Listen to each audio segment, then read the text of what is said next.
Hello everyone, Ram Ram सभी को। I hope कि आप सभी लोग स्वस्थ होंगे, मज़े से होंगे। नेक्स्ट में देखो आप लोगों का मैं यूपीएसआई के लिए एग्ज़ाम के लिए मैथ का 40 क्वेश्चन का प्रैक्टिस सेट, मतलब रोज़ का आपका 40 क्वेश्चन मैं आपको सॉल्व कराऊंगा।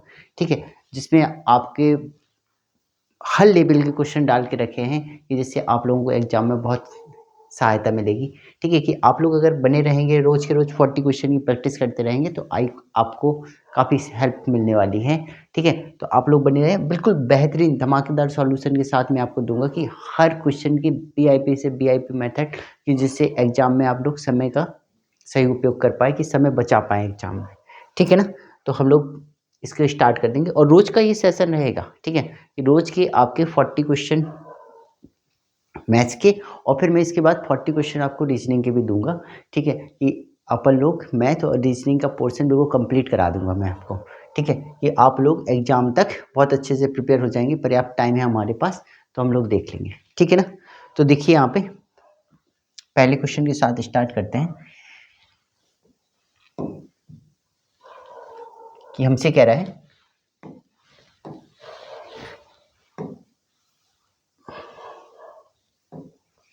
हमसे कह रहा है ये एक सिंप्लीफिकेशन का क्वेश्चन है। कह रहा है कि प्रश्नवाचक चिन्ह के स्थान पे कौन से मान होगा। तो प्रश्नवाचक चिन्ह के ऐसे सवालों के लिए देखो आप लोगों को पता है कि ये जो सिंप्लीफिकेशन है ये बॉडमास रूल्स के काम करेगा।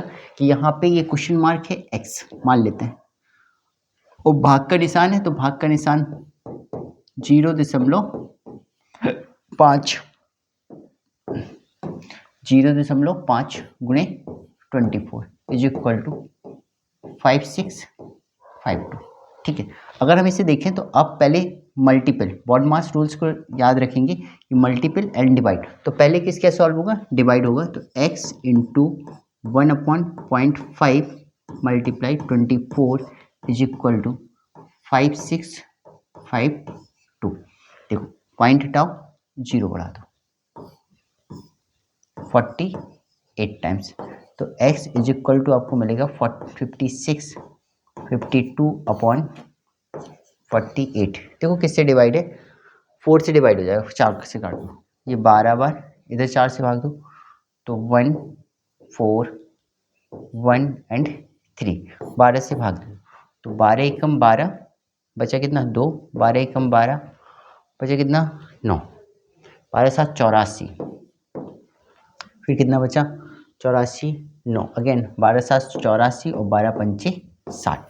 तो हम कहेंगे कि जो प्रश्नवाचक चिन्ह है वो आपका होगा 117.75। क्लियर ना, नेक्स्ट पे चलते हैं। नेक्स्ट सवाल हमसे कह रहा है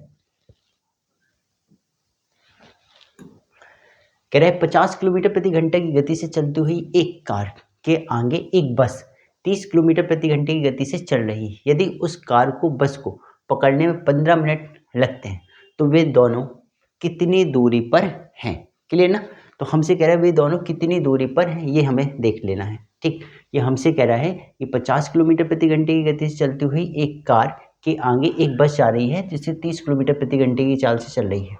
यदि उस कार को बस को पकड़ने में 15 मिनट का समय लगता है तो उन दोनों के बीच की डिस्टेंस चाहिए। ठीक है, तो आपको पता है कि ये मान लो कार जा रही, इसके आगे एक बस जा रही।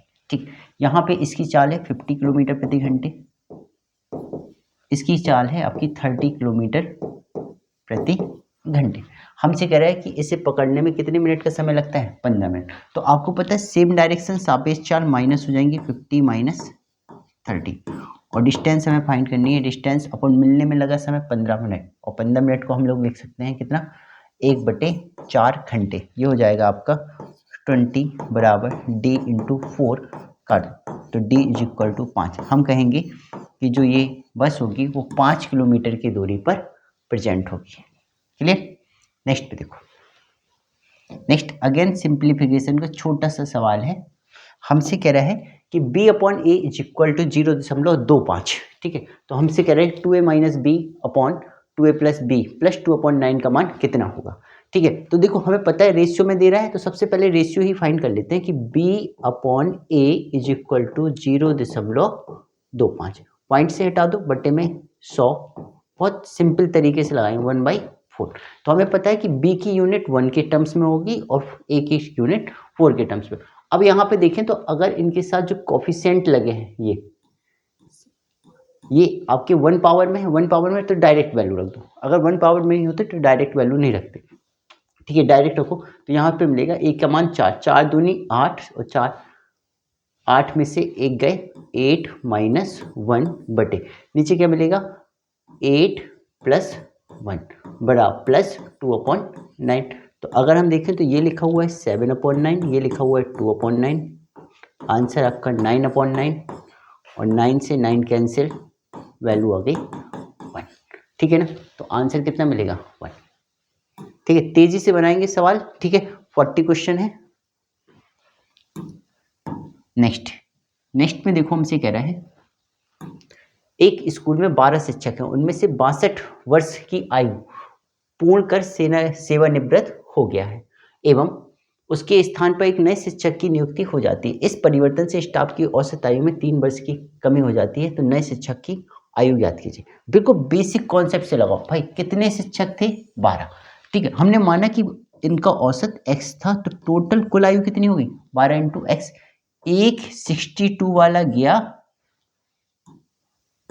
और एक नया बंदा आ गया, हमने मान ली जिसकी आयु कितनी है भाई, ठीक है। अभी देखो एक गया एक आया तो संख्या कैसी होगी बराबर। हमसे कह रहा है कि अब परिवर्तन के बाद औसत में 3 वर्ष कम हो जाते हैं। तो पहले कितना औसत माना था x माइनस 3 और अभी भी कितने लोग हैं 12। तो बहुत इजी लगाओ कि 12x minus 62 plus Y is equal to, ये हो जाएगा 12x माइनस 36, कैंसिल कर दो। तो y is equal to 62 minus 36, 12 में से 6 गए 6, 5 में से 3 गए 2। तो हम कहेंगे जो नया बंदा आया है उसकी आयु कितनी होगी 26 वर्ष। क्लियर ना, बहुत बेसिक कॉन्सेप्ट से काम करेंगे हम लोग।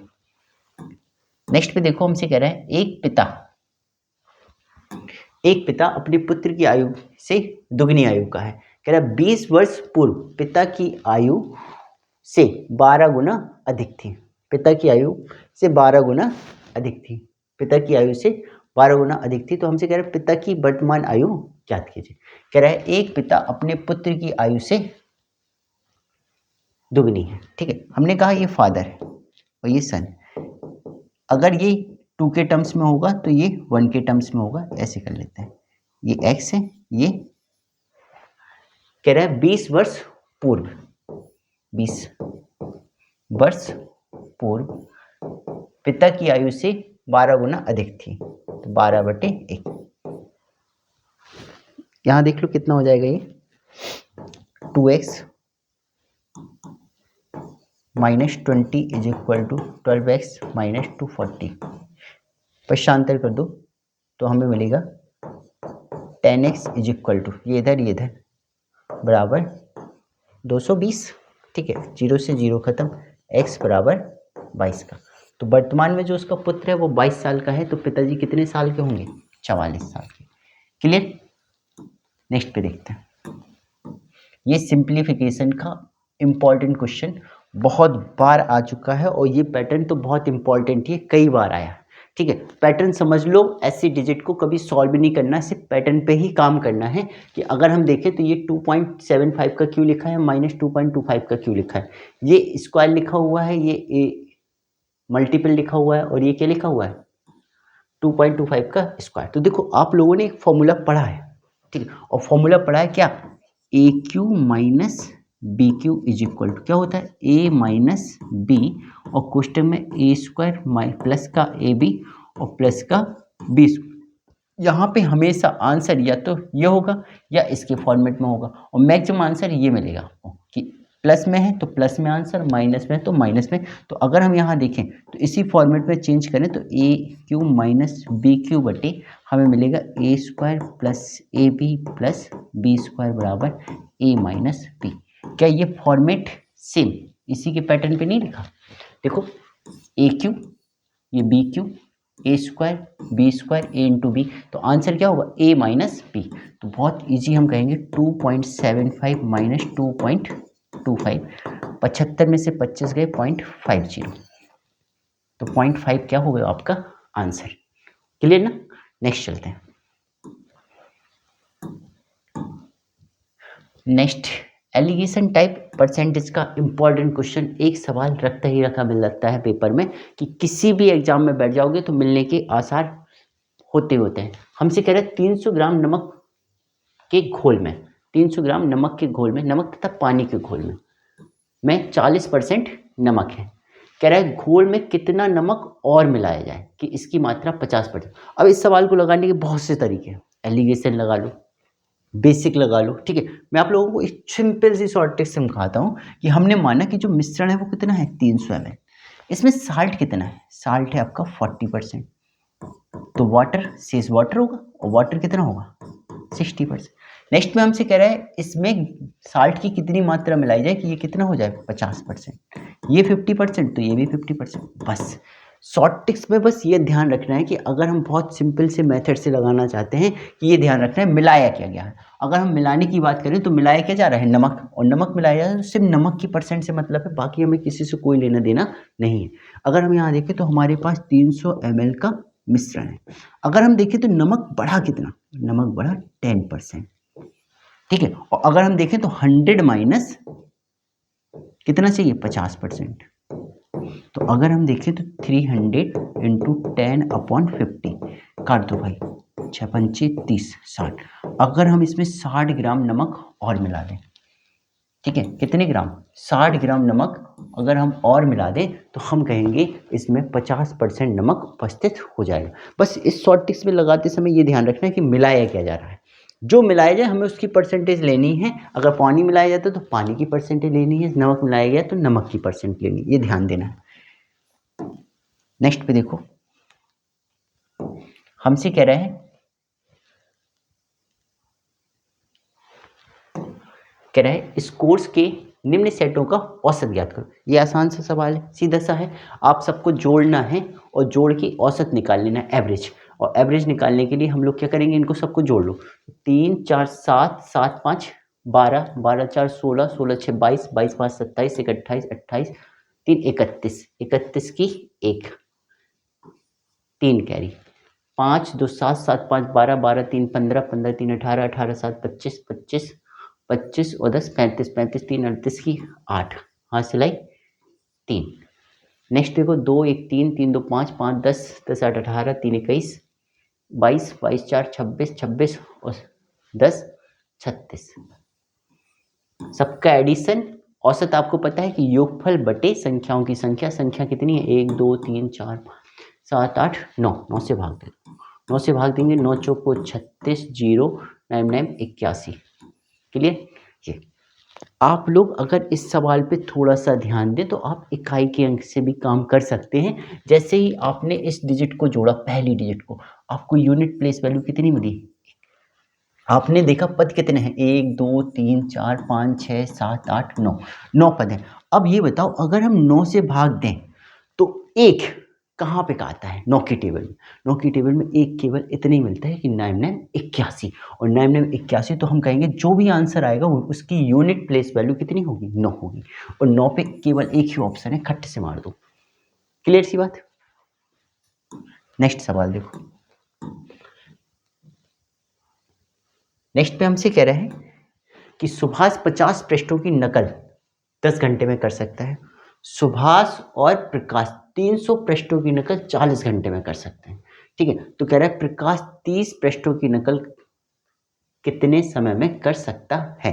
देखो ये वर्क एंड टाइम का सवाल आ गया, और वर्क एंड टाइम का एमडी कांस्टेंट पे सवाल है। सबसे पहले हम यहाँ पे रिलेशन निकालेंगे कि आखिर सुभाष और प्रकाश की क्षमताओं का, इफिशियंसी का रेशियो क्या होगा, ठीक है। तो देखो अगर हम यहाँ देखें तो ये 50 पृष्ठ इज अ वर्क, ठीक है। तो आप लोगों ने एम डी कॉन्स्टेंट पढ़ा है कि एम डी अपॉन डब्ल्यू, ठीक है। तो अगर हम कहें सुभाष एक व्यक्ति हो गया, एम हो गया, ये 10 घंटे में, ठीक है, कितने पृष्ठ पढ़ सकता है 50।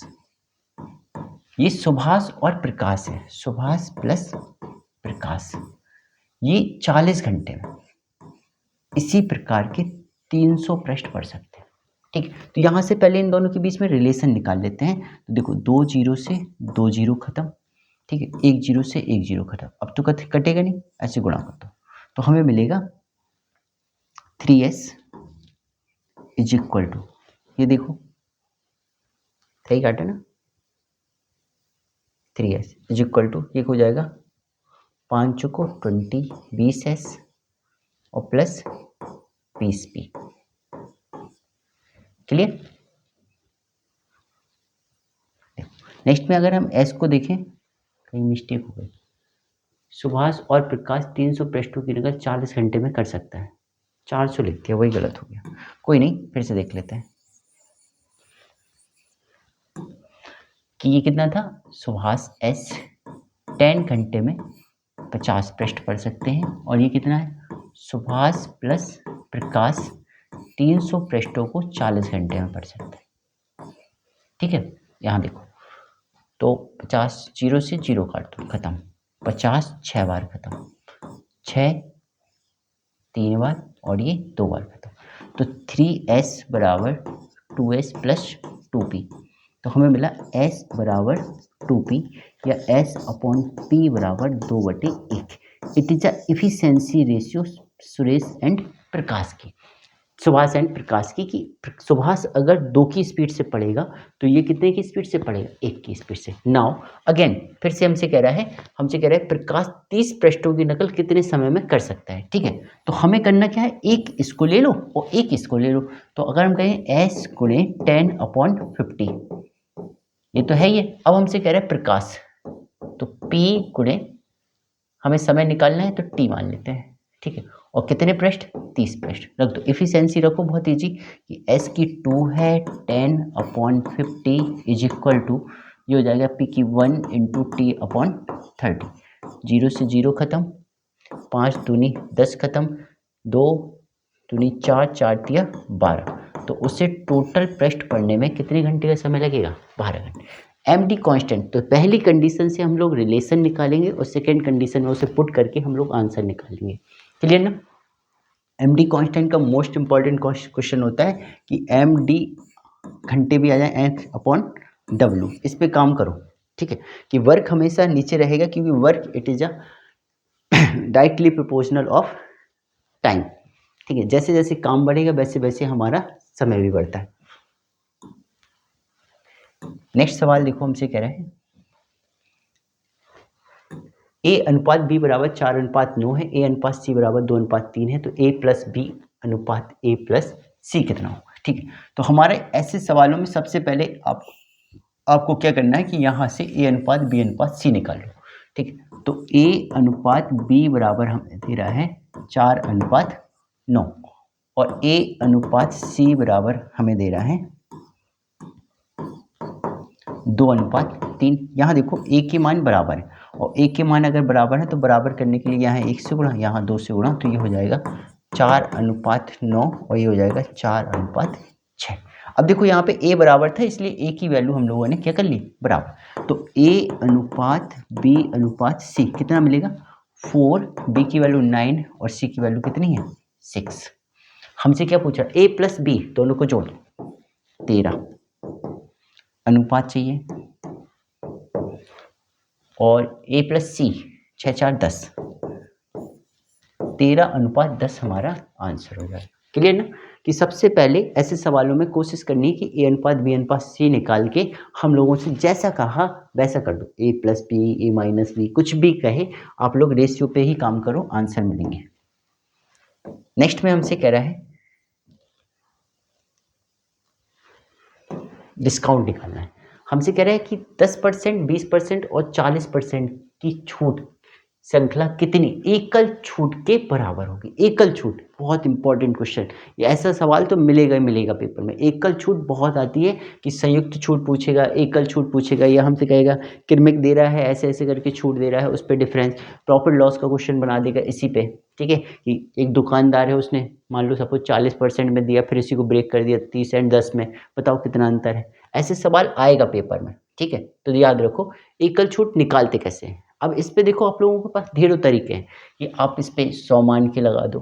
ठीक है, 100 नहीं मानना, आप इस पे रेशियो मेथड लगा दो, कुछ भी लगा दो। तो हम लोग डायरेक्ट किस पे 100 मान के भी समझा देता हूँ मैं, कि मान लो 100 रुपए की कोई चीज़ थी, तो सबसे पहले 10% की डिस्काउंट दी, वो कितनी बची, 90 की। 90 पे 20% की डिस्काउंट दी तो 9 दूनी 18, यहाँ पे 10 माइनस, यहाँ पे 18 माइनस, ठीक है, ये कितना हो गया 72। अब इस पे 40% की छूट, 40% डिस्काउंट दे दो, 40% मतलब 6, 28 8 28.8। तो हमने यहाँ देखा कि यहाँ पे छूट मिली 18 की, यहाँ पे 10 की, यहाँ पे 28.8 की, तो टोटल छूट कितनी मिल गई? तो 28, सही है ना, 28 और 10 38 और 38 और 18 56, 56, ये टोटल जो डिस्काउंट है 28 दूनी 56, 56.8 की टोटल डिस्काउंट मिल गई। आप लोग दिस आंसर लगा सकते हो, ठीक है। दूसरा तरीका, अगर आप रेशियो पे लगाना चाहें तो 10% की फ्रैक्शन वैल्यू कितनी होती है? 1/10। 1/10 पे अगर हम बात करें तो कोई चीज़ 10 की होगी तो 10%, 1 की छूट पे जाती है 9 की, तो सेलिंग प्राइस कितना बचेगा? 9/10। अगेन 20% की छूट, 20% मतलब 4/5। 40% की छूट, 40 मतलब 60, 3/5, ठीक है। अगर हम इसे सॉल्व करें तो 9 चुको 36, 36 दिया 108, ये सेलिंग प्राइस, और ये कितना है 55 25 250, ठीक है। अब देखो कैलकुलेशन नहीं करनी, परेशान नहीं होना, 250 है, इसको 4 से गुणा, इधर 4 से गुणा, ठीक। तो ये मिला हमें 432/1000। बताओ कितने की कमी आई, कितने की कमी आ गई? ये आ गई 5 6 68, 568 की, कहाँ से? 1000 से, इंटू 100%, खत्म। 2 जीरो से 2 जीरो खत्म, 56.8% की क्या होगी हमारी एकल डिस्काउंट मिलेगी, ठीक है।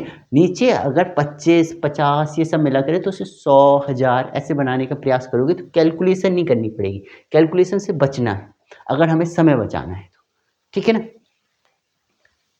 कोई भी मेथड यूज करो, ठीक है, बस क्या है कि आपका बेसिक कॉन्सेप्ट अगर मजबूत है, ठीक है, तो आप लोग किसी भी टाइप्स के सवालों को सॉल्व कर लोगे बहुत इजी। नेक्स्ट पे देखो हमसे कह रहा है कि 8.5 मीटर प्रति मीटर स्क्वायर की दर से फर्श बनाने की किसी कमरे की लागत 510 रुपये आती है। यदि कमरे की लंबाई 8 मीटर हो तो उसकी चौड़ाई कितनी है, ठीक। ऐसा सवाल देखो, ये सवाल बहुत इंपॉर्टेंट है, खास तौर से यूपीएसआई, ठीक है, अभी आपका जो एनटीपीसी चल रहा है रेलवे के लिए, ठीक है, ग्रुप डी के ऐसे एग्जामों में ये सवाल बहुत मात्रा में आते हैं, ठीक। कि अगर हम देखें तो हमें क्या है, फर्श बनाने पे कमरे की लागत, तो सीधी सी बात है, अगर हमने का फर्श की बात करें तो फर्श ये है, और फर्श जो बनेगा वो पूरे क्षेत्रफल पे बनेगा, तो क्षेत्रफल अगर हम देखें तो आयत बनेगा, आयत का क्षेत्रफल जो होता है वो एरिया होता है L इंटू पी, क्लियर ना। अब अगर हम क्षेत्रफल पे इतने रुपए प्रति वर्ग मीटर की दर से खर्चा करेंगे तो टोटल जो खर्चा आएगा वो हमें प्रति वर्ग मीटर की दर से 8.5 रुपये प्रति वर्ग मीटर की दर से इतना खर्चा आएगा, और जो ये खर्च है ये हमारा बराबर है 510 रुपये के। दशमलव हटा दो, जीरो बढ़ा दो, 17 से काटो, 17 अपना 85, 17 तिया 51, खत्म, 5 बार 60। तो हमें पता है कि जो L इंटू बी मिला वो हमें मिला 60 के बराबर, मतलब फर्श का जो एरिया है वो कितना है 60 मीटर स्क्वायर, क्लियर।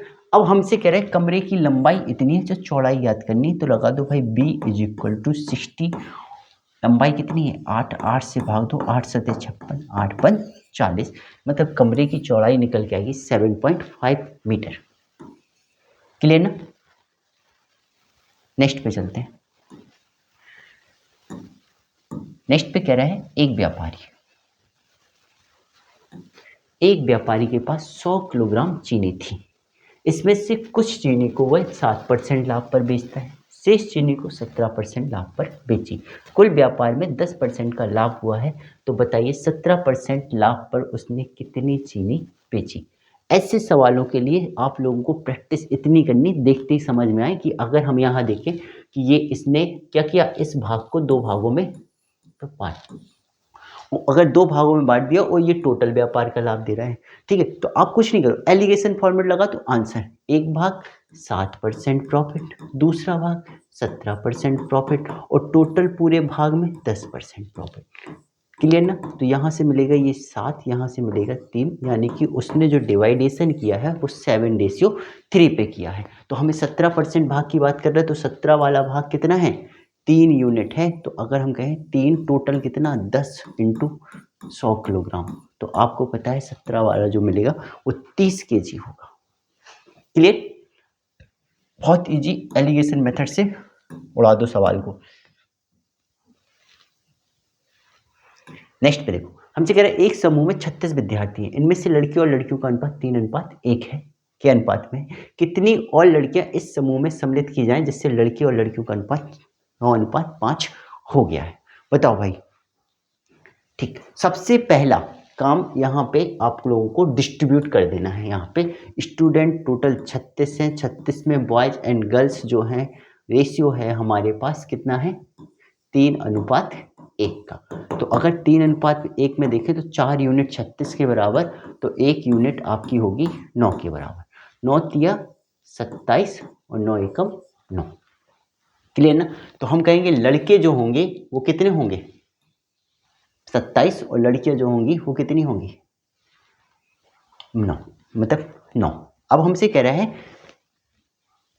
कितनी और लड़कियां सम्मिलित करती जाएं। ठीक, इस बात पे ध्यान देना है, आप लोगों को ज़्यादा नहीं समझना, पता चला बेसिक लगाने का काम नहीं करना। हमने देखा कि यहाँ पे जब किसी एक की संख्या बढ़ा करें, या लड़कों की या लड़कियों की, ठीक है, तो ऐसे में देखा करो कांस्टेंट कौन रहेगा। अगर लड़कियां बढ़ेंगी, ठीक है, तो कांस्टेंट वैल्यू किसकी रहेगी, लड़कों की। ठीक, अगर लड़कों की वैल्यू कांस्टेंट है तो लड़कों का अनुपात कितना है, 9। तो हम कहेंगे अगर ये 9 है तो 9 तिया 27, 3 से मल्टीप्लाई हुआ होगा। अगर 3 से मल्टीप्लाई होगा तो ये भी तो 3 से मल्टीप्लाई हुआ होगा, नहीं हुआ होगा। तो अगर हम इसे देखें तो इसका रेशियो कितना है, 5, और 5 में अगर हम 3 से मल्टीप्लाई करेंगे तो कितना, 15।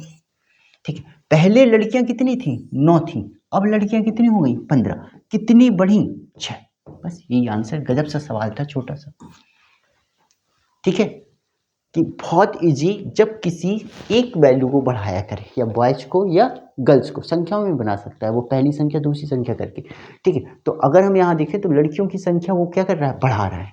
जब लड़कियों की संख्या बढ़ा रहा है तो बहुत इजी, हम यहाँ देखें हमें किसकी संख्या पे काम करना है, हमें लड़कों की संख्या पे, सॉरी हाँ, लड़कों की संख्या, लड़कियों की संख्या बढ़ा रहा है तो लड़कों की संख्या पे देख लो कितने से मल्टीपल हो रहा है। तो 9 यूनिट 5 का रेशियो दे रहा था, तो 9 यूनिट बराबर है 27 के। तो 9 थी 27, तो 5 थी 15, 9 थी 15 हो गई, बढ़ गई कितनी, 6।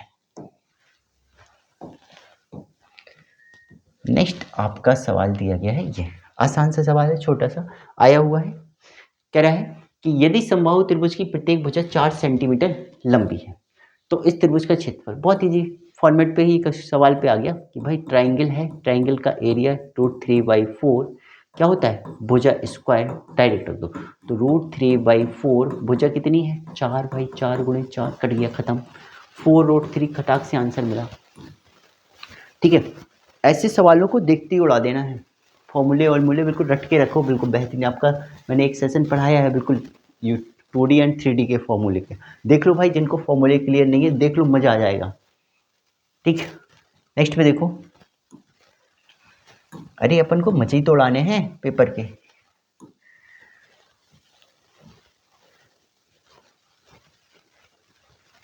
एग्जाम को बिल्कुल इंजॉयमेंट की तरह लिया करो, बहुत अच्छा जाता है। टेंशन लोगे बर्बाद हो जाओगे, और बर्बाद हो नहीं है तुम्हें। देखो ये खतरनाक मजेदार सवाल आ गया। एक भवन निर्माता ने 2550 रुपये उधार लिए, जो उसे 4% वार्षिक चक्रवृद्धि ब्याज की दर से 2 वर्षों के अंतराल में बराबर किस्तों में वापस करने थे। प्रत्येक किस्त कितने रुपए की है। ये किस्तों वाला सवाल है, और किस्तों वाले सवाल में, ठीक है, अगर चक्रवृद्धि ब्याज इंक्लूडेड हुआ करे बहुत आसान होता है। ठीक है भाई, सिंपल इंटरेस्ट में तो तुम लोगों को सोचना पड़ेगा, कंपाउंड इंटरेस्ट में बहुत ईजी है। क्या, हमें सिर्फ इस पे काम करना है, रेट परसेंट पे। देखो आसान से बेहतरीन गजब तरीका समझेंगे, रेट परसेंट पे काम। रेट परसेंट कितनी है, 4%। अगर 4% की बात करें तो 4% की फ्रैक्शन वैल्यू कितनी होगी, 1/25। और अगर हम इस 25 को समझे तो जो 25 है ये हमारा मूलधन है, प्रिंसिपल, और ये हमारा इंटरेस्ट है। क्लियर ना, कि अगर हम देखें तो 25 रुपये मूलधन होगा तो 1 रुपये इंटरेस्ट मिलेगा, तो अगर हम उसे किस्त देंगे तो वो हमें जाएगी कितने की, 26 की, जिसमें ये 25 होगा। ठीक है, ये हमें मिलेगा। अब होगा अमाउंट और ये प्रिंसिपल, और जो अमाउंट है वो हमारी क्या है, किस्त की राशि। क्लियर ना। अब ये होगी उसकी पहली कंडीशन, कब, जब वह पहली किस्त देगा।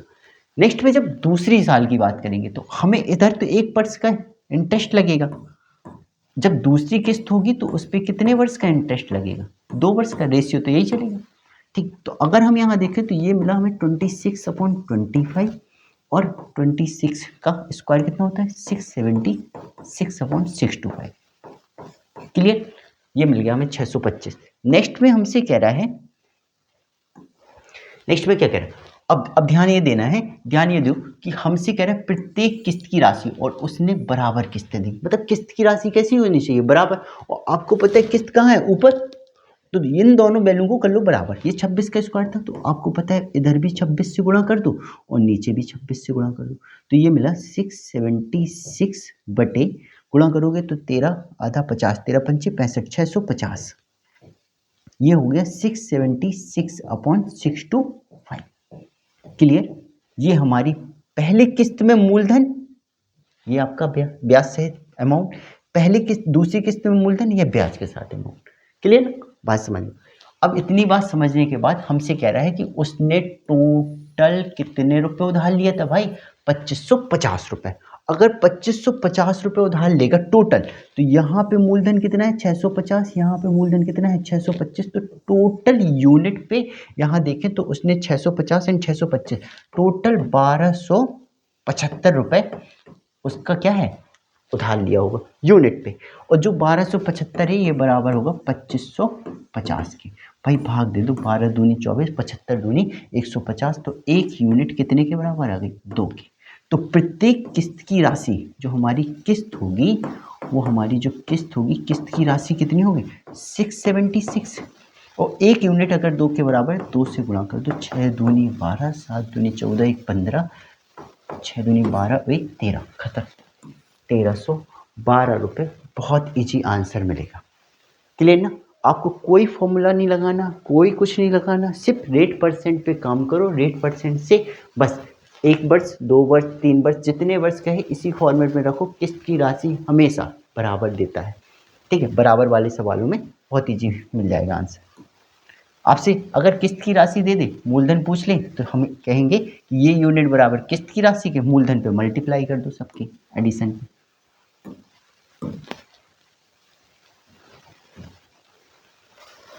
नेक्स्ट हमसे कह रहा है कि 3 से विभाजित होने वाली 100 और 200 के बीच सभी संख्याओं, सभी प्राकृतिक संख्याओं का योगफल। ठीक है, तो सबसे पहले तो आप लोग क्या करो, 3 से विभाजित होने वाली 100 के बाद की संख्या और 200 के पहले की संख्या, तो 3 का मल्टीपल करेंगे तो 3 का 9, 3 का 9, 99।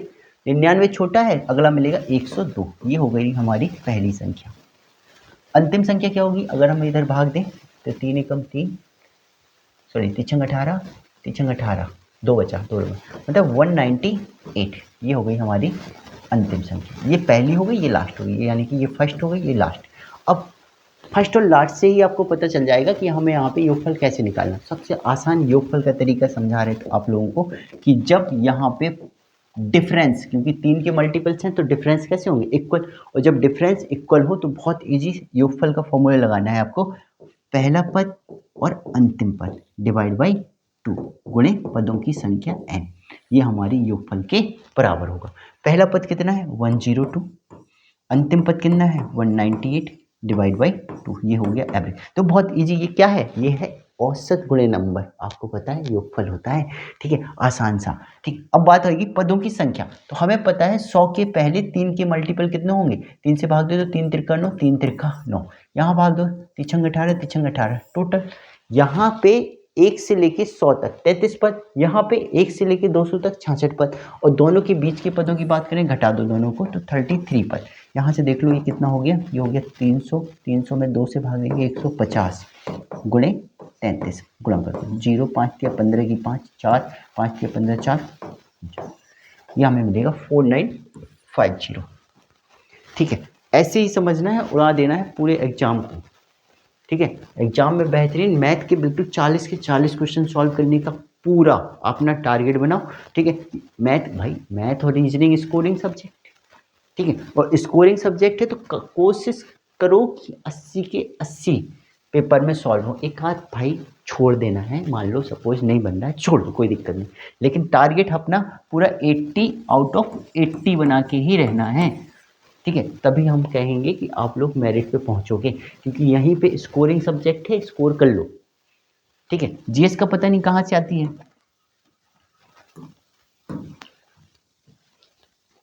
नेक्स्ट पे देखो, ये सवाल हमसे कह रहा है ए की आय का 5% बी की आय के 15% के बराबर है, बी की आय का 10% सी की आय के 20% के बराबर है। यदि सी की आय 2000 रुपये है तो ए और सी की आय का अंतर क्या है, ठीक है। तो बहुत आप लोग रेशियो पे ही काम करो, ठीक है, परेशान कतई नहीं होना है, रेशियो पे ही काम करो। यहाँ से पहले निकालो रेशियो। हमसे कह रहा है ए की आय का 5% बराबर है बी की आय के 15%। भाई उड़ा दो, परसेंट से परसेंट खत्म, ये खत्म 3 बार। ए अनुपात बी बराबर हमें मिला ये इधर 3:1। ये क्या मिला, ए अनुपात बी। क्लियर। नेक्स्ट पे देखो, हमसे कह रहा है कि बी की आय का 10%, बी की आय का 10% बराबर है सी की आय के 20% के। सेम, तो बी अनुपात सी कितना मिला, 2:1। अब आपको चाहिए क्या है, ए अनुपात बी अनुपात सी। तो ए अनुपात बी अनुपात सी ही कितना है, ये 3:1 है, ये 2:1 है, 1:2 6:2:1 डेसिमल। हमसे कह रहे हैं सी की आई कितनी है, 2000। तो सी की आई कितनी है, 2000, मतलब 1 यूनिट बराबर है 2000 की।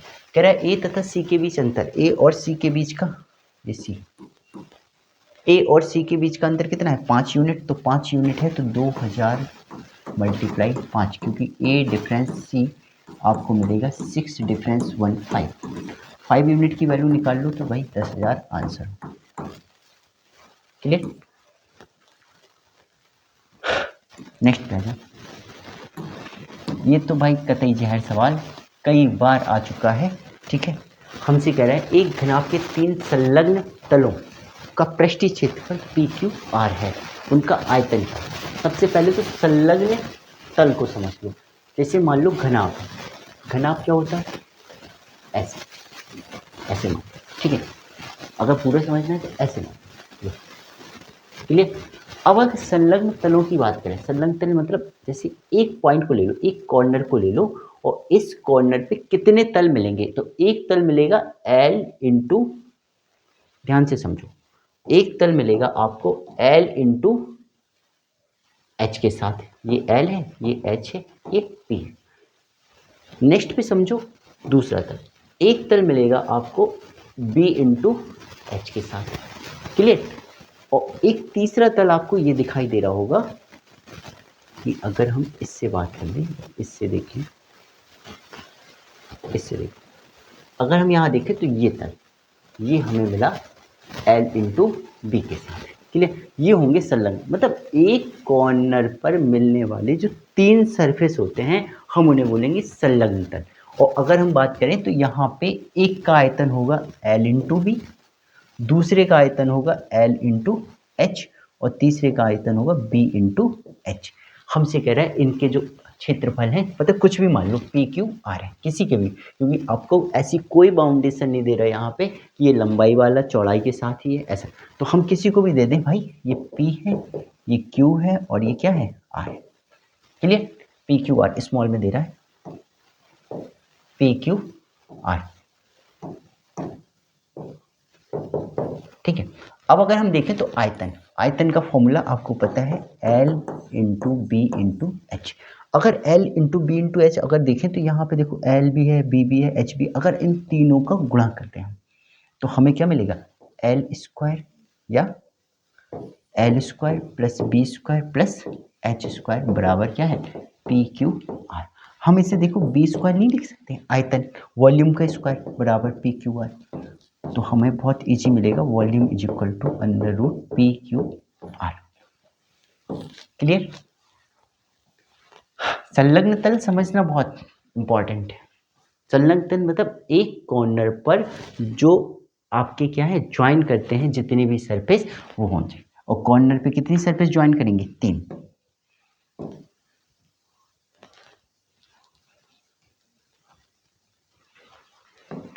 नेक्स्ट सवाल हमसे कह रहा है, दिलीप एक टीवी उसके मूल्य से 20% छूट पर खरीदता है और उसके मूल्य से 20% अधिक मूल्य पर बेचता है, तो उसे कितने प्रतिशत का लाभ हुआ? ऐसे सवालों को ओरल मारा करो। ओरल मतलब 100 पे 100 मानो खत्म।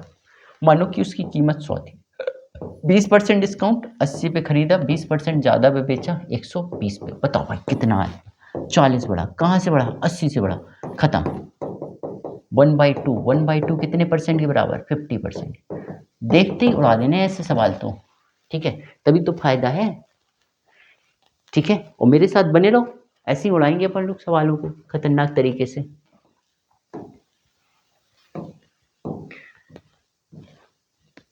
नेक्स्ट पे देखो हमसे कह रहे हैं कि पंचभुज के सभी अंतःकोणों का योगफल का मान ज्ञात करो। पंचभुज, यहाँ पे एक सवाल ये तो फिक्स है, ठीक।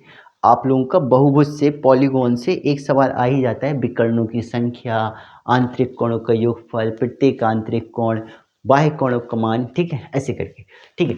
इसके लिए सबसे आसान तरीका हम तुम लोगों को बताएंगे कि हमें यहाँ पे करना क्या है, ठीक।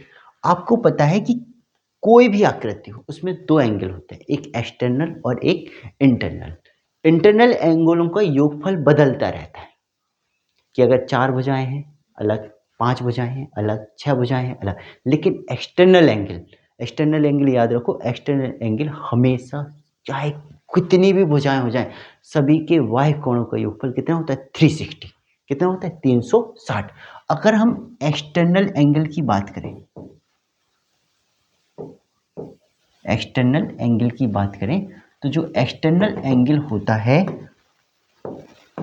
वो हमारा होता है टोटल सभी का योगफल कितना हो? External angle, sum of external angle लिख लो कि सम ऑफ एक्सटर्नल एंगल 360। और अगर हमने कहा एवरी एक्सटर्नल एंगल, प्रत्येक एक्सटर्नल एंगल का मान, ठीक है, ठीक है, ये प्रत्येक एक्सटर्नल एंगल की मान की बात करेंगे तो वो हो जाएगा 360/n, ठीक। तो अगर हमने कहा 360 है, कितनी भुजाएं हैं? 5 है, तो प्रत्येक बाह्य कोण का मान कितना होगा? 72 डिग्री, ठीक। दूसरी बात समझो, हमें याद पता करना है एक्सटर्नल एंगल, मतलब चाहिए इंटरनल चाहिए ना, तो internal angle plus external angle किसी भी आकृति के लिए, इंटरनल प्लस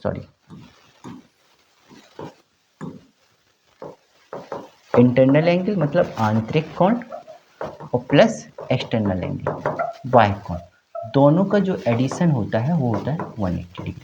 तो अगर इंटरनल एंगल की हम लोग चर्चा करेंगे तो जो आंतरिक कोण होगा वो होगा 180 माइनस 72 यानी कि 108। क्लियर? ये बहुत ओरल चीज़ें हैं, ये आप लोगों को लिखनी नहीं पड़ेंगी अगर ये चीज़ याद रखोगे कि प्रत्येक आंतरिक कोण का मान, बाह्य कोण का मान कितना होता है? 360/n। 360 में से भुजाओं की संख्या से भाग दे दो 5, 72 आ जाएगा। और अगर 72 आया तो तुरंत 180 से घटा दो तो इंटरनल आ जाएगा कि इंटरनल एंगल कितना आया? 108 डिग्री। अब भुजाएं कितनी है? 5, तो 5 इंटरनल बनेंगे, तो 540 इस क्वेश्चन का राइट आंसर, ठीक है। जिन्हें ये चीज़ समझ में नहीं आई हो तो वो लोग अपना इंटरनल एंगल का फॉर्मूला लिख लो, आंतरिक कोणों का योगफल, ठीक है। अगर फॉर्मूले से भी लगाना चाहो तो 2n माइनस 4 90, बस यहाँ लगा n जहाँ पे भुजाओं की संख्या होगी, अगर हम 5 रख देंगे तो 5 दूनी 10, 10 में से 4 गए 6, 2 गुणे 5 माइनस 4 इंटू 90, तो 10 में से 4 गए 6 गुणे 90 इज इक्वल टू 540। आप फॉर्मूले भी याद कर सकते हो, ठीक। नहीं तो ये आसान है, ओरल देखते ही सवाल बनेगा। नेक्स्ट पे काम करते हैं, बनाओ भाई। ये आ गया भाई अपना चुनाव, मंत्रियों वाले सवाल आ गए भाई, मंत्रियों वाले, ठीक है। यहीं से बनते हैं भाई आपके मंत्री विधायक। चुनाव, कह रहे दो चुनावों के बीच, दो उम्मीदवारों के बीच एक चुनाव हुआ। भाई दो उम्मीदवारों के बीच एक चुनाव हो गया। कह रहा है एक को कुल वैध मतों का 72% प्राप्त होता है और कुल मतों में से 25% मत अवैध घोषित हो जाते हैं। यदि कुल मत 8200 हैं तो अन्य उम्मीदवारों की संख्या, अन्य उम्मीदवार को प्राप्त हुए वैध मतों की संख्या ज्ञात करनी। ठीक, तो ऐसे सवालों को पहले पढ़ लिया करो पूरा। कभी कभार क्या है, ऊपर से नीचे की ओर सवाल लगवाता है, कभी कभी नीचे से ऊपर की ओर लगाता है। तो अब अगर हमसे कह रहे हैं कुल मत दे दिए तो खत्म सवाल। भाई 8200 कुल मत है, 25% अवैध हो गए तो बचे कितने, 75%। और अगर हमसे कह रहे हैं जो एक उम्मीदवार है 72% ले गया है, वो भी किसका, वैध मतों का। तो वैध मत तो अपने आप में 100%, अगर 72 ले गया तो दूसरे वाले को कितने मिले, 28%। सिंपल सा, 72 100 माइनस 72 कितना, 28%। ये हो गए भाई अन्य उम्मीदवार के। सॉल्व कर दो, ये 3 बार, ये 4 बार। ठीक है, 0 से 0 उड़ा दो, 7 चौको 28 उड़ा दो, 82 इंटू 21। ठीक, देखो भाई दो इकाई का अंक कहाँ मिल रहा है, इकलौता मिल रहा है, खत्म। 1722 आंसर, दोनों को मल्टीप्लाई कराओगे 1722 मिल जाएगा। नेक्स्ट पे हमसे कह रहा है 3 अंकों की एक संख्या 11 से भाज्य है और इकाई के स्थान का अंक 1 है। वह संख्या उन अंकों को पलटने पर संख्या से 297 अधिक है, तो वह संख्या क्या है। ऐसे सवालों को आप लोग भाई ऑप्शन बनाओगे तो ज़्यादा बेटर है। ठीक है, क्योंकि लैंग्वेज से काम करोगे तो कैलकुलेशन बहुत बढ़ जाती है। ठीक, हमें याद रखना है 2 अंकों की संख्या, 3 अंकों की संख्या। ऐसे सवालों के लिए सिर्फ लैंग्वेज पढ़ो, उसे देखो कि यहाँ पे ऑप्शन से। अगर हम यहाँ देखें तो हमें दोनों के बीच का डिफरेंस कितना चाहिए, 297। तो देखो इसकी उल्ट अपोजिट संख्या बनाएंगे 121, यहाँ पे बनाएंगे तो 132, यहाँ पे बनाएंगे 154। ठीक है, और यहाँ पे बनाएंगे तो 165। डिफरेंस 297 आना चाहिए। ठीक है, अगर हम 297 देखें तो ये तो 0 हो गया, खत्म। ये तो खत्म ही हो गया, खत्म। ये देखो ये यहाँ पे अगर हम देखें तो समथिंग कितने का अंतर मिलेगा, 9, 99 के आसपास अंतर मिलेगा, ये भी खत्म। यहाँ देख लो भाई 11 में से 5 गए 6, 7 चाहिए, गलत। यहाँ देखो 11 में से 4 गए 7, ये आंसर। ठीक है, हमें 97 चाहिए, कटा दो। ठीक है, बाकी आप लोग देख सकते हो 14 में से 5 गए 9, 3 में से 1 गए तो 297। भाई ऑप्शन बनाओगे तुरंत आंसर मिलेंगे। ऐसे सवालों के लिए ऑप्शन की हेल्प लो।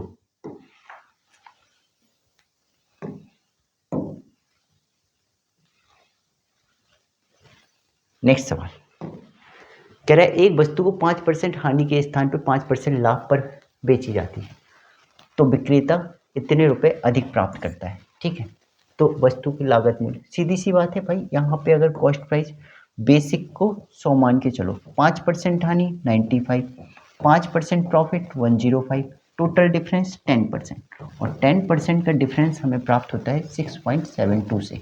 तो 10 इतने के बराबर है, हमें क्या चाहिए, कॉस्ट प्राइस, वस्तु का लागत मूल्य। कॉस्ट प्राइस यानी कि 10 को 100 से मल्टीप्लाई, यहाँ पे 10 से मल्टीप्लाई कर दो तो 67.20 रुपये। तो हमें मिल जाएगा 67.20। इस वस्तु का क्या होगा, लागत मूल्य। ऐसे सवालों को बिल्कुल धुआं धुआं कर दो, देखते ही मार दो ऐसे सवालों को। हमसे कह रहे हैं एक व्यक्ति एक कमीज और पैंट उनके आरंभिक मूल्य से 50% की छूट पर खरीदता है और उनमें से 40% अधिक पर बेच देता है। नया विक्रय मूल्य आरंभिक विक्रय मूल्य से कितने % अधिक, लगाओ भाई। ये देखो हमसे कह रहा है एक व्यक्ति ने एक कमीज और एक पैंट उनके आरंभिक मूल्य से 25% की छूट पर खरीदा, उससे 40% अधिक में बेच दिया। तो नया विक्रय मूल्य आरंभिक विक्रय मूल्य से कितने प्रतिशत अधिक है। ठीक है, मान लेते हैं कि जो उस पे अंकित मूल्य था वो 100 था। ठीक है, मानो कह रहा है कि कितने % की छूट पर खरीदता है, 25%। भाई 75 में खरीदा होगा, क्लियर सी। अब कह रहा है छूट पर खरीदा और उससे 40% अधिक मूल्य में बेच दिया।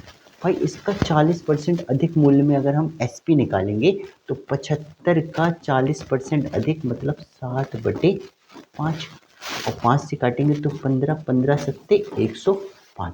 मतलब नया वाला विक्रय मूल्य कितना है, 105 है। तो हमसे कह रहे हैं नया विक्रय मूल्य और आरंभिक मूल्य में कितने प्रतिशत अधिक है। आसान सा आपको पता है कि 100 पे 105 है तो कितने परसेंट अधिक होगा, 5% अधिक होगा।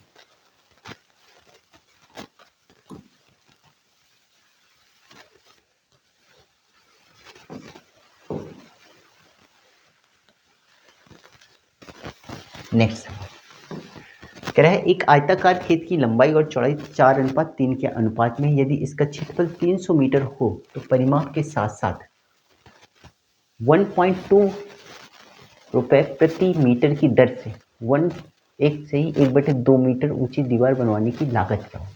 ठीक, तो सबसे पहले हमारे पास क्षेत्रफल है और आयताकार खेत है, और आयताकार खेत है तो सबसे पहले हमें इसका परिमाप चाहिए पड़ेगा, क्योंकि यहाँ पे वो क्या लगा रहा है, चारों ओर दीवार बना रहा है, और दीवार किस पे बनेगी, ठीक है, दीवार अगर हम देखें तो वो परिमाप पे बनेगी h ऊंचाई की। ठीक है, तो सबसे पहले हमें क्या चाहिए होगा, इसका लंबाई एंड चौड़ाई। तो हमें पता है L इंटू बी बराबर ये दे रहा है, तो 4 इंटू 3 तो 4x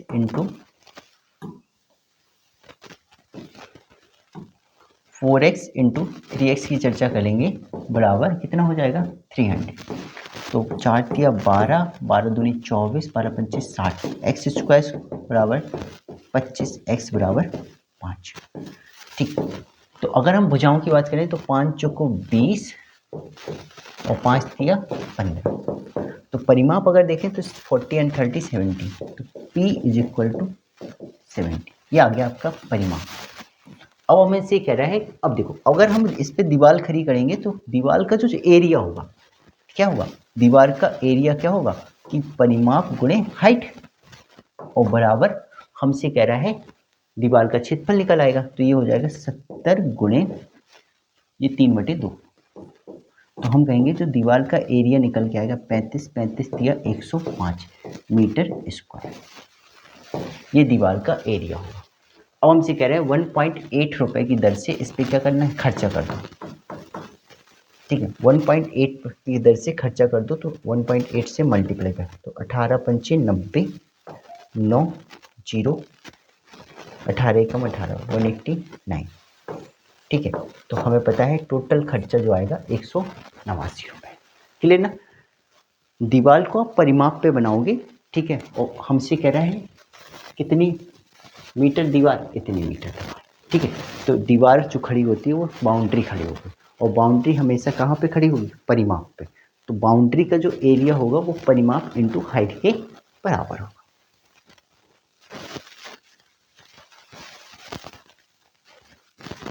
नेक्स्ट पे देखो हमसे कह रहा है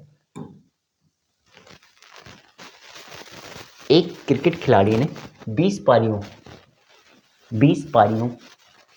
और उनके रनों का औसत 20 पारियों का लिखा है, 20 पारियों पूरी और उसके रनों का औसत, थोड़ा सा मिस प्रिंट है, सवाल समझ लेते हैं। हमसे कह रहा है एक खिलाड़ी ने 20 पारियों में उसके रनों का औसत 44.5 है, उसने अपना औसत 45 तक पहुंचाने के लिए अगली पारी में कितना रन बनाना होगा। ठीक है ना, थोड़ा सा मिस प्रिंट है, समझ लो कि उसने 20 पारियों का औसत कितना है ये, तो अगर हम कहें तो 20 पारियों में उसके द्वारा जो टोटल स्कोर बनेगा ये बनेगा। ठीक है, अगली पारी में मान लेते हैं उसने एक्स रन बनाए, और ये हो गया आपका औसत 45 इंटू 20 थी 21 पारी हो गई। तो सॉल्व करो, ये 45 890 plus X is equal to ये हो गया 9 दूनी 18 945। देख लो एक्स बराबर 45 और 10 55। तो उसने अगली पारी में अगर क्या है 55 रन बना देगा तो उसका औसत कितना हो जाएगा, 45 हो जाएगा। क्लियर। अगला देखो सवाल, ये आया भाई मोस्ट इम्पॉर्टेंट क्वेश्चन, ये तो मिलता ही मिलता परीक्षा में है आपका रुपए पैसे वाले सवाल। इनके लिए कॉन्सेप्ट बस क्लियर रखो। 2 सवाल बनते हैं, एक तो हमसे मूल्यों का योग देगा और सिक्कों की संख्या देगा, जब जैसा सवाल दे वैसा काम करो। हमसे कह रहा है बस ये याद रखा करो कि इनको हमें सेम कांस्टेंट पे रखना है, कि यहाँ पे हमारे पास 1 रुपये 50 पैसे मतलब 1/2 और 25 पैसे मतलब 1/4, ये हमारे पास क्या है सिक्के, और कह रहा है इनका योगफल कितना है 180 है। कह रहा है जो क्रमशः 5 अनुपात 6 अनुपात 8 के अनुपात में है, मतलब क्या है इनकी संख्या जो है वो 5 के इनकी संख्या 6 की और इनकी संख्या 8 के अनुपात में हमने मान लेते हैं, मान लो नहीं तो यही रख दो। ये हमारे एक कॉइन की वैल्यू है और ये हमारी नंबर्स है। अब पता है कि आपको जो रुपए बनते हैं वो, जैसे सीधी सी बात है, 10 रुपये का एक नोट 10 के बराबर, 5 होंगे तो वो 50 रुपये देगा। तो सीधी सी बात है, एक है 5 की यूनिट में है तो कितने रुपए देगा, 5 यूनिट। यहाँ पे इन दोनों को मल्टीपल करेंगे तो 6, 2 से 2 करते हम 3 यूनिट, यहाँ से 4 दूनी 8, 2 यूनिट। तो टोटल अगर हम देखें तो हमारे पास टोटल यूनिट पे रुपए कितने आए, 10, और 10 रुपये कितने के बराबर है, 180 के। तो एक यूनिट हमारी बराबर होगी 18 की। हमसे क्या बोला है, 1 रुपये के सिक्कों की संख्या, 1 रुपये के सिक्कों की संख्या 5 यूनिट है, तो 5 गुणे 18, 18 पंचे 90।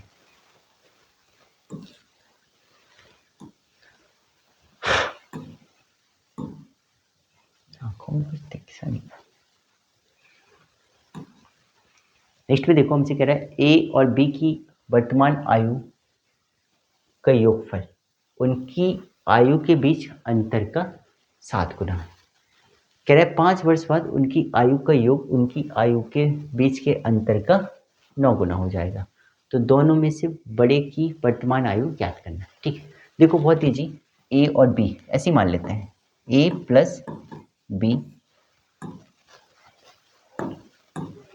ए प्लस बी और ए माइनस बी बराबर, हमसे कह रहा है योगफल जो है उनकी आयु के बीच के अंतर का 7 गुना है, तो मतलब 7/1।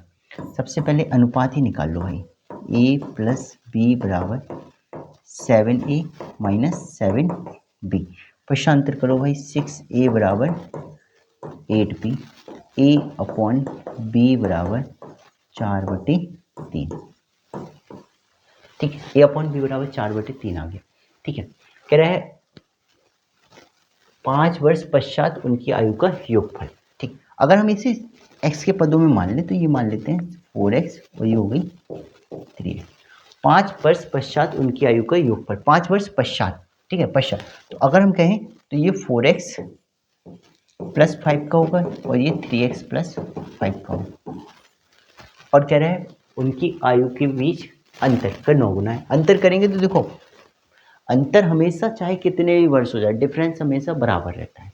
ठीक है, लेकिन योगफल चेंज हो जाएगा। अगर हम डिफरेंस की बात करें तो ये हो जाएगा 4x माइनस 3x बराबर, कह रहा है कितने गुना है, 9 गुना।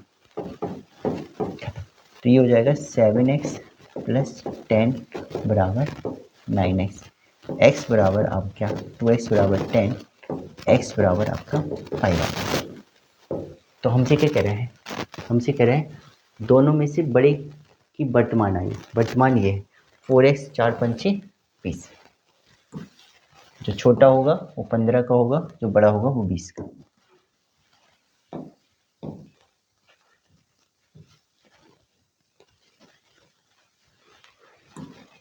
नेक्स्ट सवाल है, यदि किसी संख्या में 2 सही 1/2 जोड़ा जाए और योग को 4 सही 1/2 से गुणा किया जाए करके 3 जोड़ा जाए तो शेष को 1/5 से भाग दिया जाए तो परिणाम 25 आता है। भाई देख लो भाई, बेसिक सवाल, x पे 5/2 जोड़ दिया, योग को 9/2 से गुणा कर दिया करके उस पे 3 जोड़ दिया, तो कह रहा है जो शेष है वो इतने से भाग दे दिया तो इतना आता है। भाग दे दो भाई कितने से, 6/5 से, तो भाग आ गया 25। बस सॉल्व करो, कैंची गुणा कर दो सबसे पहले, तो x प्लस 5.2 9/2, पश्चांतर भी कर देंगे, चलो लिख लो एक बार।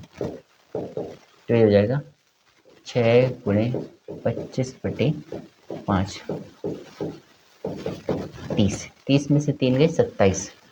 ठीक है, तो हमें मिलेगा, देखो ये 30 हो गया, 30 में से 3 गए तो यहाँ बच जाएगा 27 बराबर 9/2, भाग दे दो 30 27, ये कितना हो जाएगा 6।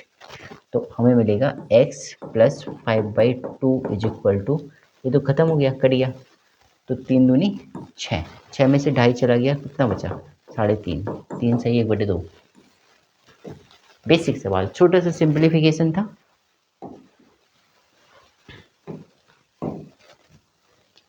नेक्स्ट सवाल ये समझो, किस्त वाले सवाल देखो आते ही आते हैं, चाहे वो सिंपल इंटरेस्ट में हो चाहे कंपाउंड इंटरेस्ट में हो। हमसे कह रहा है 5% वर्ष साधारण ब्याज की दर से वह वार्षिक किस्त क्या है होगी, क्या होगी जिससे 6450 रुपये ऋण 4 वर्षों में पूरा कर चुका दिया जाए। ठीक है, तो हमसे कह रहा है कि 5% की दर से साधारण ब्याज की दर से वह वार्षिक किस्त क्या होगी जिससे 6450 रुपये का ऋण 4 वर्षों में पूरा चुका दिया जाए। ठीक, अब इसे सिंपल इंटरेस्ट की किस्त है तो बहुत इजी समझो, सिंपल इंटरेस्ट की किस्त 4 वर्षों के लिए। देखो, जब साधारण ब्याज की बात होगी, ठीक है, तो हमें पहली किस्त में आपका इंटरेस्ट नहीं लगेगा। ठीक है, जैसे हम बात करेंगे दूसरी किस्त पे, तो दूसरी किस्त पे हम जाएंगे 1 वर्ष का ब्याज देंगे, दूसरे वर्ष आएंगे तो 2 वर्ष का, ऐसे ही हम तीसरे वर्ष चौथे वर्ष अगर हम बात करें तो पहले साल अगर हम देखें तो पहले साल तो लगेगा नहीं, 1 साल, 1 साल बाद अगर जाएंगे तो 1 साल पे 5% की दर से मिलने वाला ब्याज जो होगा वो 5, अगली बार 10 रुपये, अगली बार 15 रुपये। ठीक है, पहली बार लगेगा नहीं। ठीक है, तो टोटल हम ब्याज के रूप में अगर हम 100 रुपये पे मान के चलें, माना कि मूलधन 100 है तो इसमें 5 रुपये देंगे, 100 रुपये देंगे प्लस 5 रुपये, अगली बार 100 रुपये देंगे प्लस 5, अगली बार 100 रुपये देंगे प्लस 5, ऐसे करके 10, 15, तो ऐसे करके ये हमारा टोटल इंटरेस्ट होगा 4 वर्षों का। क्या होगा इंटरेस्ट, और 4 वर्षों की अगर हम मूलधन की बात करेंगे तो ये मूलधन होगा 400। तो ऐसे करके टोटल हम उसे दे चुके होंगे कितने रुपए, 430 रुपये, ये हमारा टोटल अमाउंट होगा। और जो 430 रुपये होगा वो कितने के बराबर है, 6450 रुपये। काट दो भाई, 0, 43 से काटो, 43 से कम 43 बचा 21, 21 215, 4×5 = 20, कितने बार, 15 बार। तो अगर हम प्रत्येक किस्त की बात करें तो हमें मिलेगा 100 यूनिट, तो 15 × 100 = 1500। क्लियर, नेक्स्ट पे आ जाओ। हमसे ए, अच्छा सीरीज पे आ गया, 6, 12 डिफरेंस पे, ये 6 है, ये 8 है, ये 10 है, ये 12 है, अगला कितना होगा 14, 14 जोड़ दो 56 आंसर। नेक्स्ट, अच्छा इसको फिगर क्वेश्चन देखने पड़ेंगे। हाँ, इसके क्वेश्चन पीछे होंगे। अच्छा, ये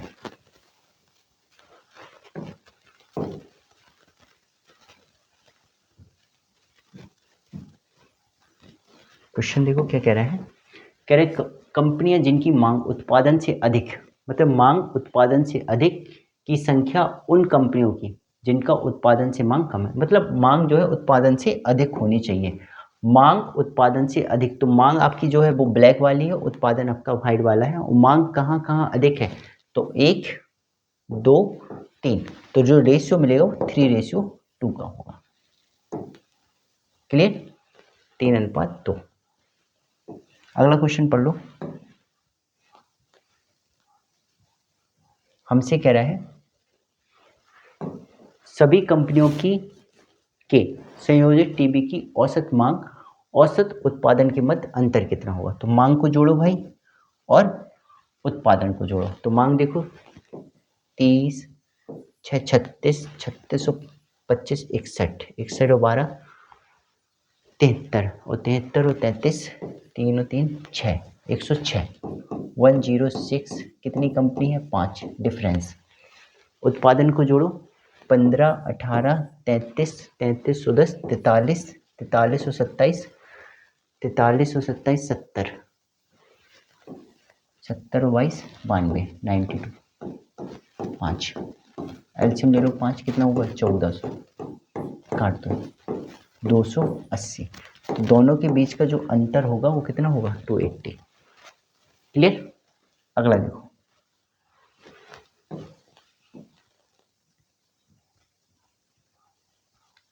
कंपनी डी की टीवी का उत्पादन कंपनी, ये मिसप्रिंट हो गया, चलो इसको छोड़ ही दो, मिसप्रिंट हो गया।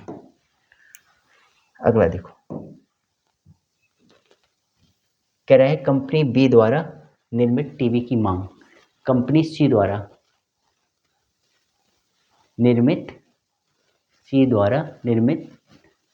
टीवी की मांग से कितना प्रतिशत है।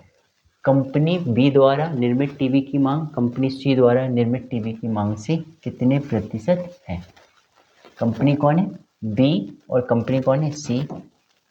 मांग से कितने प्रतिशत है, देख लो भाई। कंपनी बी की मांग 600 और कंपनी सी की मांग ये का कितने परसेंट है, तो 600 बटे 2500 इंटू 100%।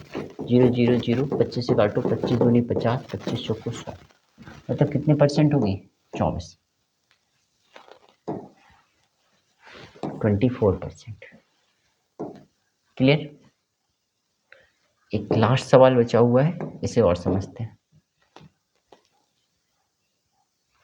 ये बहुत बार इंपॉर्टेंट क्वेश्चन है, बहुत बार आ चुका है सेम डिजिट के साथ, और सेम डिजिट के साथ हम बहुत इजी इस पे सवाल करेंगे। हमसे कह रहा है एक कार दूरी का 140 किलोमीटर में से कुछ भाग 6 किलोमीटर प्रति घंटे की गति से और शेष भाग 10 किलोमीटर प्रति घंटे की गति से तय करता है। यदि वह अपनी चालों को परस्पर बदल दे, ठीक है, जैसे ही बदल दे तो हमसे कह रहा है उसी समय में, मतलब समय कैसा है, सेम है, उसी समय में 8 किलोमीटर अधिक दूरी तय करती है। तो हमसे कह रहा है 140 किलोमीटर की दूरी तय करने में कार को कितना समय लगेगा और कार की औसत चाल क्या होगी। ठीक है, तो चाल भी निकालनी है और समय भी निकालना है। तो हमें पता है कि देखो, अगर हमें दूरी दी गई है, चाल दी गई है, हमसे कह रहा है उसी समय में, मतलब क्या है कि समय दोनों के लिए बराबर है। अगर हम यहाँ पे कहें कि एक समय हमारा हो गया T1, दूसरा समय हो गया T2, अगर पहली कंडीशन के लिए बात करें तो ये 6 किलोमीटर प्रति घंटे की गति से आएगा, ये कितने किलोमीटर प्रति घंटे की गति से, 10, और आपको पता है चाल गुणे समय बराबर टोटल डिस्टेंस 140। दूसरी कंडीशन क्या है, कह रहा है यदि इनकी चालों को बदल दें, मतलब T1 और T2 के साथ यहाँ पे क्या चलेगा 10 और यहाँ पे होगा 6, कह रहा है ये कितना हो गया 148 किलोमीटर, कितना है 8 किलोमीटर अधिक दूरी तय करता है। ठीक, अब हमसे कह रहे हैं हमें 140, ठीक, तो अगर हमें क्या चाहिए, कुल समय भी चाहिए और औसत चाल भी चाहिए, तो पहले तो समय निकाल लो और फिर औसत चाल। तो औसत चाल पहले निकाल लेते हैं, ठीक है, जो आसान है। समय भी निकालना है ना, तो कुल समय